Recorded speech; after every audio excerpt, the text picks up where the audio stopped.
Welcome everyone to our UNESCO participation in training women and youth in the innovation of agriculture technologies for food security and employment.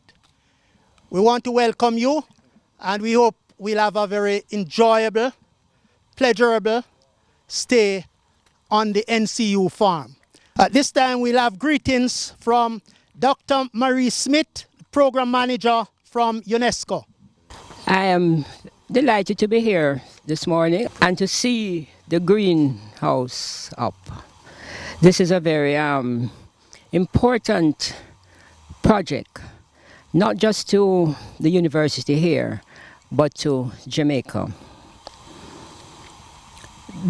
Just a little bit about the project grant. The participation program started about 1957. It's a biennial program. Every 2 years, they take application for grants for projects that fall under or fulfill the goals of UNESCO that will be useful to the member country. We qualify for this project because we are a member of the UNESCO, one of the member states of UNESCO. So hence we qualify. Over the years, we have received funding from UNESCO in all different areas, culture, science, and so on, as long as the project satisfies the guideline. This project was successful because it really supports two of the main areas of UNESCO, gender and youth. Whenever you send projects up, you're almost assured to be given a grant once you focus on these two areas. It also is in keeping with not only the goals of UNESCO, but the goals of Jamaica, in keeping with our sustainable development goals. I just want to congratulate NCU, the team, principal, Mr. Wright, and our greenhouse manager, who I have been in daily contact with sometimes many times for the day. But just to say, it was a pleasure working with you all, and the fruit is here, not to eat, but in the looking. This beautiful greenhouse, we are so glad. And again, I congratulate you on a successful project and look forward to probably coming down and sharing some of the things that are produced in the greenhouse. Thank you so much.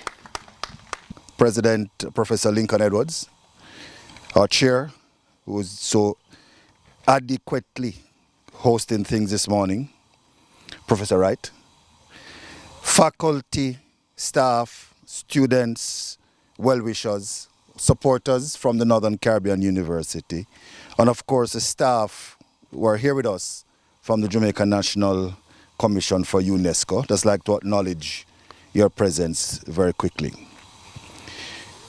Given the history, decades of excellence in agriculture, it's only fitting, I can't think of a better place for this project to have been located.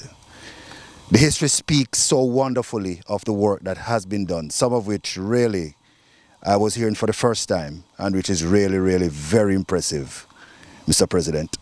So it gives us great confidence that the decision to have approved this project was well placed. The very name of the project, and let me just, before I go, the words you hear, I'm really just a messenger this morning. They are really the words of the minister. I've only been asked to deliver. I don't have the eloquence that these carry. The very name of the project, Training Women and Youth in Innovative Agricultural Technologies for Food Security and Employment, fills me with excitement. Any project with a focus on the more vulnerable and underserved members of our society has my particular interest.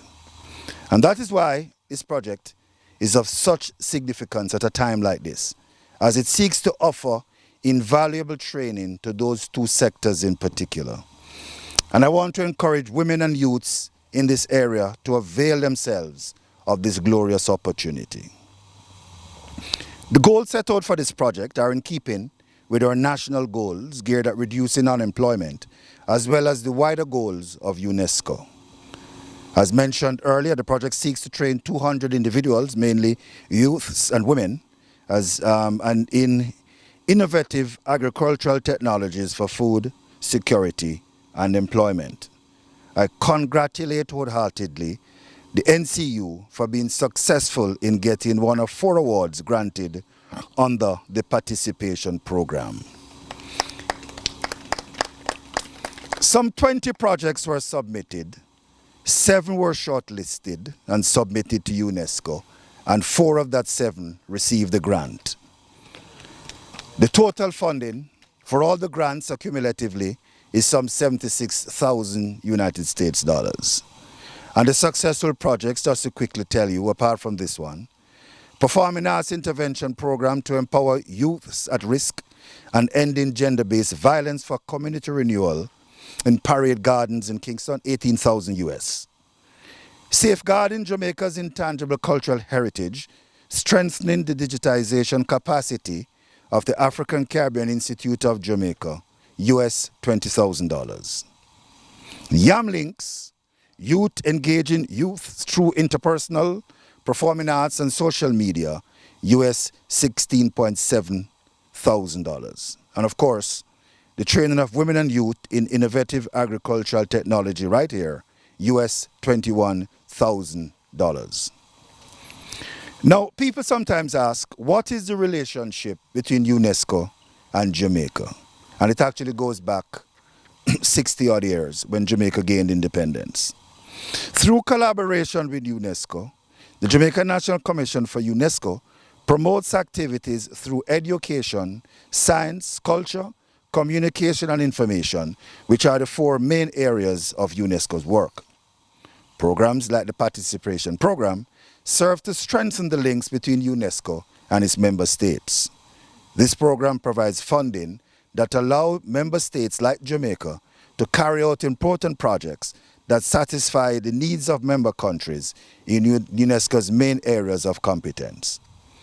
This project training in innovative agricultural technologies creates alternate methods of crop production that will reduce deforestation and ecosystem disturbance, and to produce the quantity and quality of food needed to ensure food security.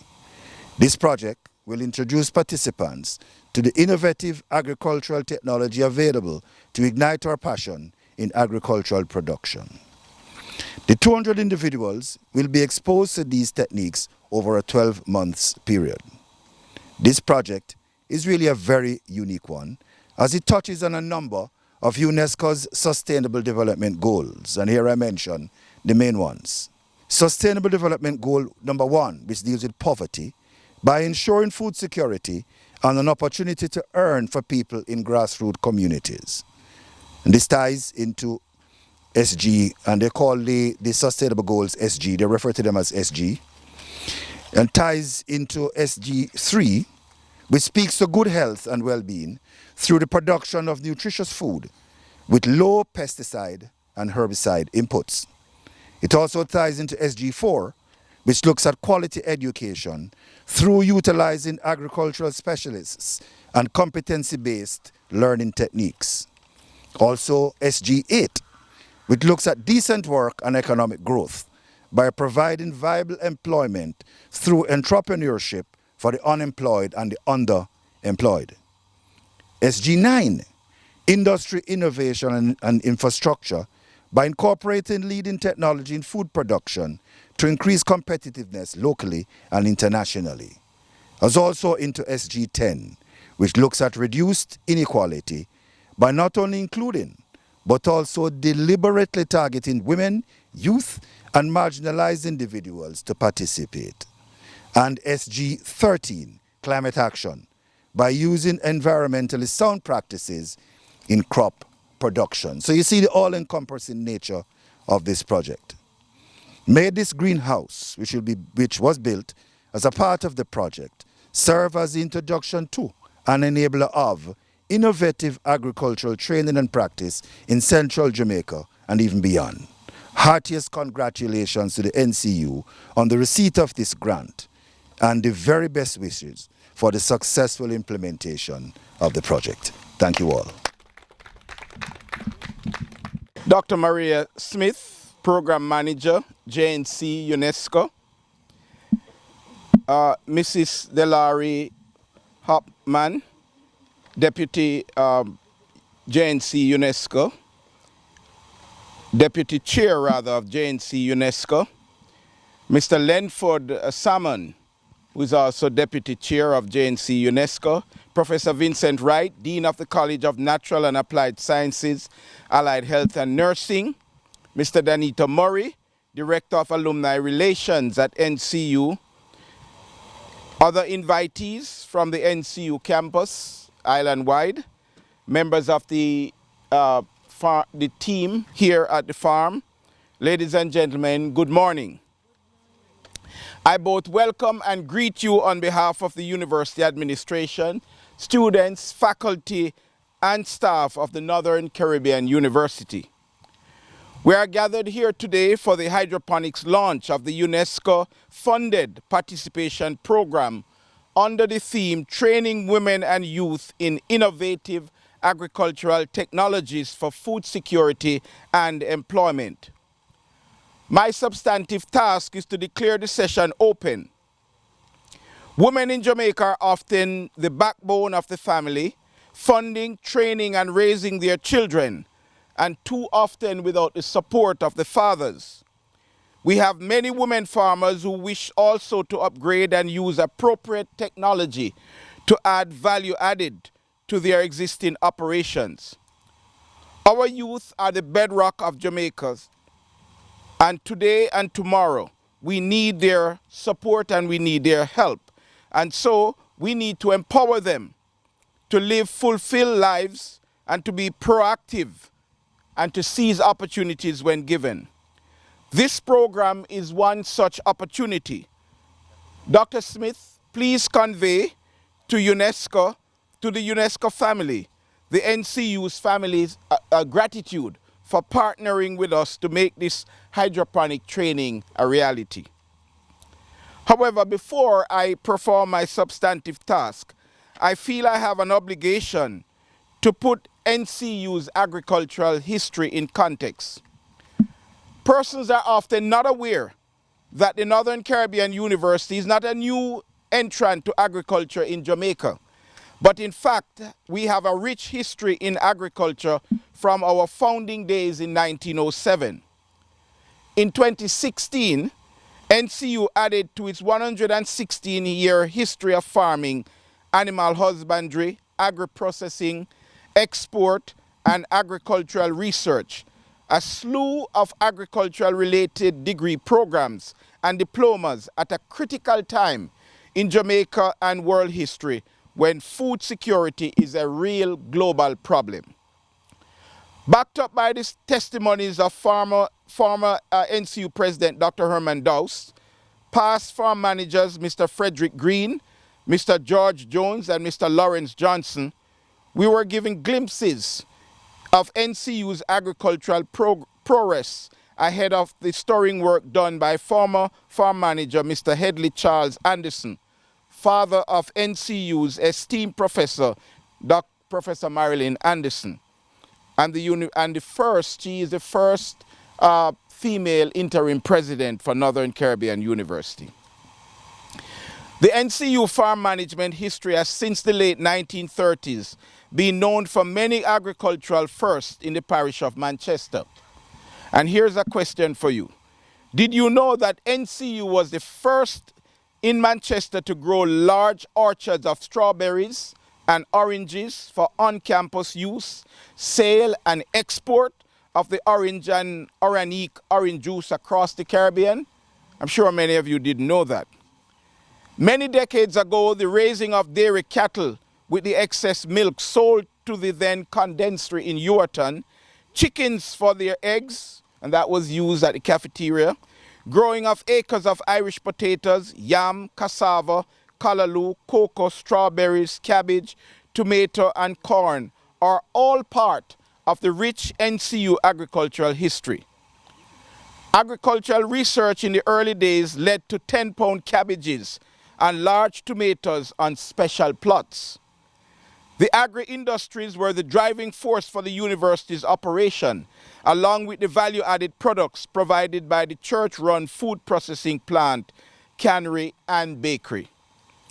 As a result, in more recent times, NCU has been engaged in research activities on the nutraceutical values of a variety of medicinal plants, including sorrel, and that work was done by Professor Giles. Professor Giles just waves, so they see you, yes.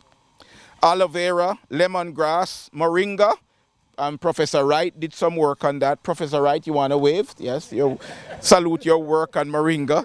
Miracle fruit, mint, turmeric, and ginger. Over the past 20 years, the university has engaged in agricultural events and has hosted agricultural symposia like the Youth in Agriculture Symposium of February 2020.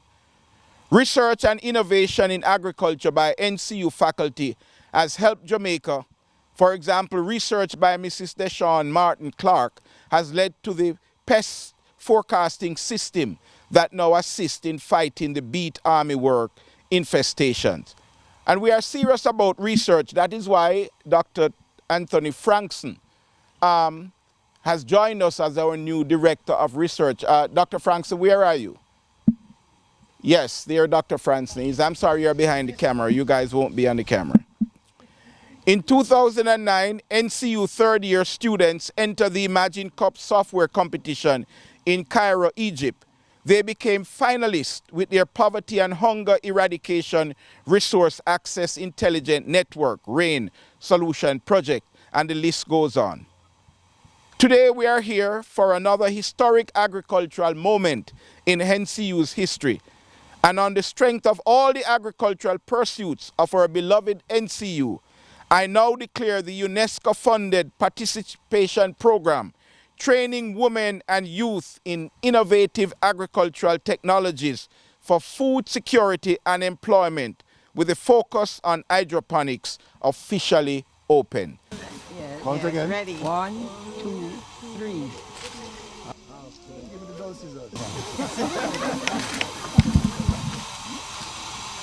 That's all right. Yes, that should be all right. Don't have to feel like wash foot, you know. Yeah. Do that down here too. All right. You do that down there too?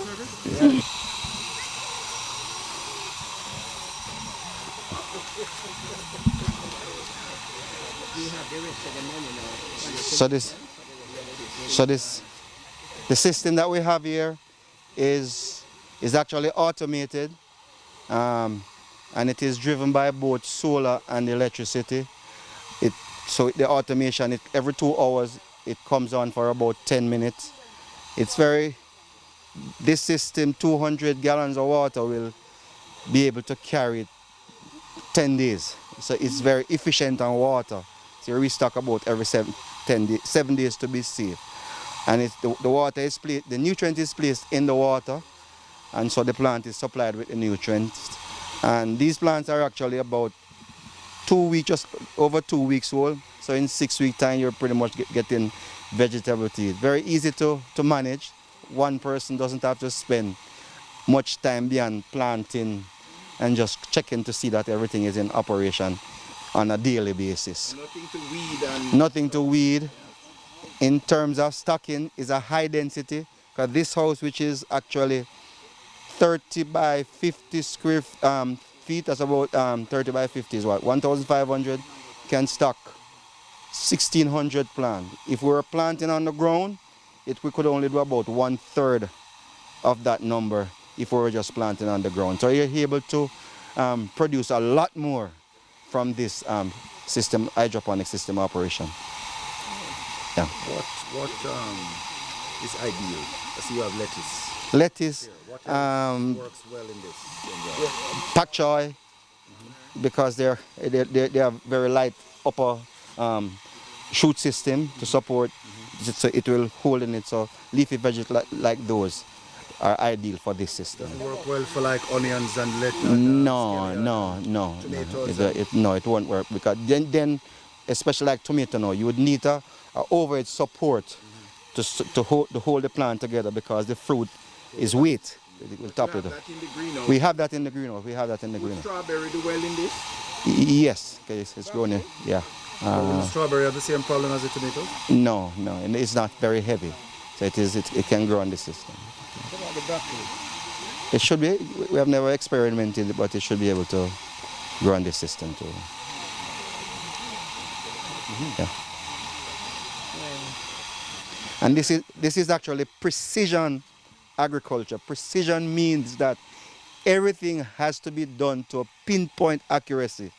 And in setting this up, we actually learned our first lesson, in that when we put the nutrients in, we didn't check the level that we were putting in, and so there was an oversupply of nutrient to the plant, and so it started burning them, right? And so we had to get ECG and do some testing and do the balancing. So these plants are actually in recovery, right? Yeah, excellent. So when the training program actually begins? Well, Dr. Wright is the spearhead of all of that. We are here ready to do the training. So as soon as he tell us when the first session is on, we are ready to go. Dr. Wright. Well, just congrats again. So you sow the seeds elsewhere. Yes. Then Yeah. the what do you call it? Plantlets. The seedling. We talk about seedlings. So we just take the seedlings out of the tray and we put them into these cups. We have to make sure that when we put the cups are touching the water, so that the root can feed the nutrients, right? And once you get that going, it's pretty smooth sailing. Yeah, you can. So let's see. Let me, if you hold the camera, I can take it up. So these are what the cups look like. So you just fit them in. Make sure when you fit it in, it goes in so that the bottom of the cups touches the bottom of the pipe, because the water is running along the bottom of the pipe. And so once you put the seedling in, the root will start feeding. Go through it and lock it in. So it holds it.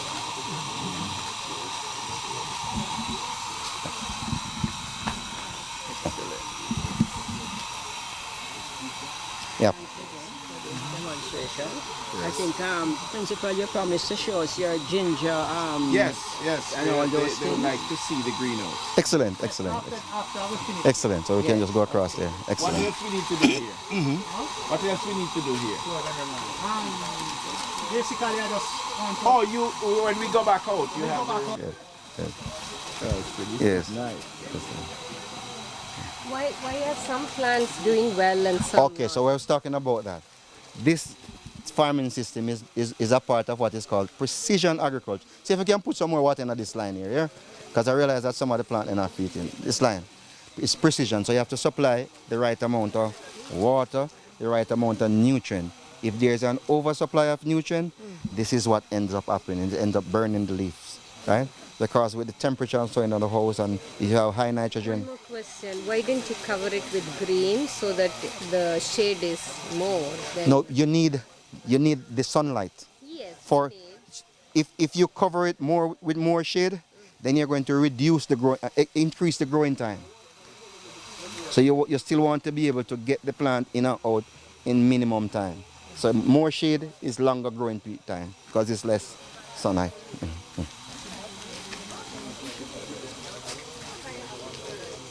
This is ready. Yes, almost But ready. the others are not doing well. But as I said, these are actually recovered. All of these looked like this last week. Okay. All of these look like the high nitrogen, These recovered.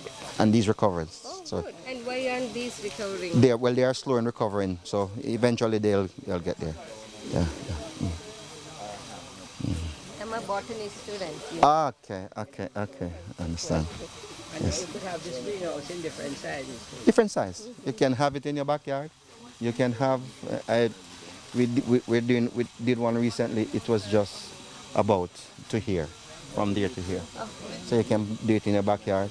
Very easy. And you may be able to adjust this for tomatoes, you know, because if you can tie them onto this. You can put on the a trellis system that can give support. You can, you can give on. Because the real thing is the nutrient. Yeah, nutrient. You can design to the frame. You can design a frame to keep them. do well here. Yeah. In fact, we should try that. Excellent. So we're standing presently on the heart of the system. Yes. If this stops, the system dies. Underneath your feet, you're standing on the reservoir where the water is coming from, right? So this here is the timing system that operate this greenhouse. So all the programs to run it with either manual or auto is in here. So right now it is running from we've been here. So it's basically on manual. So if I want to change it, I just go here and it will shut off. Here it shut down. Okay. And then I can put it on automatic. It is on auto now. Right. So it will come in on the designated hour, which is, the next hour is what, 12 o'clock? Or 12 o'clock, 2 o'clock, 4 o'clock. Okay. And it will run for 10 minutes. Okay. 10 minutes at a time. And that's the basic operation. You can tell them about the solar panel that we have. Yeah. So solar panels for this system are actually on the rooftop up here. So it is tied into the electrical system. Okay. So this system has a control room up there that it operates from, battery and everything at the battery bank. So if we don't have current, JPS current, we're still good and beautiful going. We're self-sufficient for this system. For this system, that's basically. Excellent, yes, that's so this is the template. Other areas also will be like this. Come again? Other. Yes, eventually we'll get to that because, yeah, we want to expand this technology into the other greenhouses and the other area. Yeah, that's it. Yeah. Great, thank you, sir. So thanks that we didn't kill the system having stood on the heart. We're good to go. So again, I want to... Yeah, go again. Yes. Once they're able to get the sunlight and the nutrient and the moisture, they'll run on the ground, they'll go everywhere, they'll flourish. Yeah. It's to see the success of this project, and it's going to be that. I also want to commend our two farm managers, Mr. Samuels and Mr. Surgeon. Could you wave, please? Where are you? Yes, put your hand together for our farm manager. Thank you very much.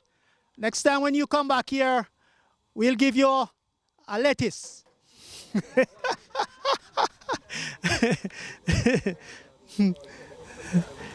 And I want to assure and thank all the representatives from UNESCO, the chair, Dr. Smith, all the other persons who join in for your strong support and your commitment to the project. I hope next time around we'll have lettuce that you can see. And you like strawberry? Yes, yeah, we'll produce strawberry as well. And I also want to commend all the youths from the different schools that are present here today. We have students who are in agriculture from NCU. You have students from, it's the Carteret. They're not here, sir. They got delay. Okay, all right, good. But we are going to engage all the schools around here in this project because the objective of this project is to train women and youth in agriculture. So next time around, you will see a lot of those persons here. So again, I want to thank you for your participation, for coming. And we are sorry, we haven't started the reaping process yet. But next time around, we are hoping that we'll have lettuce that you can get.